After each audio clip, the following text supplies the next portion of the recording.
আসসালামু আলাইকুম। আশা করি আপনারা সব ভালো আছেন। তো আজকে আমরা আবারও কইলাম, আমরা এখন বর্তমানে মেঘ বৃষ্টি চলে।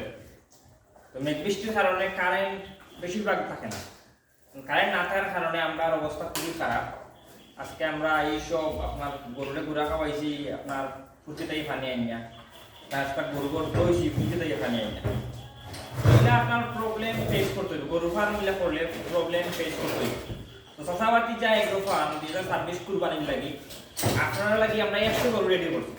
100 গরু রেডি করতে হইলে আমরা বড় আছে প্রায় 25টা, দুইও শেডও আমরা ফেরুলগাঁও ব্রাঞ্চ, আমরা আরো 3টা ব্রাঞ্চ আছে, মৌলভীবাজার একটা, সুনামগঞ্জ একটা। তো সব গরু আমরা ইনশাল্লাহ বিশ্বনাথ আনি দিব, আমরা বাড়িতে নিয়ে দিব সবটি 15-20 ভিতরে আপনারা দেখতে পাবেন। আর গরু ফার্ম করতে হইলে সবথেকে বড় বিষয় আপনার নিজে থাকতে হইব।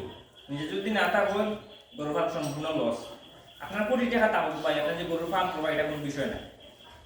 আপনার গরু ফার্ম করতে হইলেও আপনার মনে করবা লোকে থাকতে হইব, 1 নাম্বার। 2 নাম্বার হইলে গিয়া সব তো আপনার নিজে থাকতে হইব, আপনার অভিজ্ঞতা থাকতে হইব। অভিজ্ঞতা না থাকলে গরু ফার্ম করিয়া ফায়দা করতে পারবা না, 1 নাম্বার। 2 নাম্বার হইল গরু খালি ফাললে হইতো না, আপনি আপনার নিজেরটাকে বেশি মায়া করতে হইব। ও তো আছে কারেন্ট নাই, যদি আমরা চাইতাম গরুরে গুড়া না খাওয়াইলেও পারতাম, কিন্তু গরু আমরা ফালছি হিসাবে আমরা মায়ার জিনিস তো আর ফালাই রাখা যায় না। তারা রুটিন অনুযায়ী তারা খানি দেবো হয়েছে, পরিষ্কার করে হয়েছে। ও তুমি একটু দেখো পরিষ্কার যে তুমি একটু দেখো, পুরাপুরি নিচ দেখো, পুরাপুরি পরিষ্কার করা এখানে। তো এই ওগুলাই পুরাপুরি সব গরু পরিষ্কার করা, ও সাইড দেখো।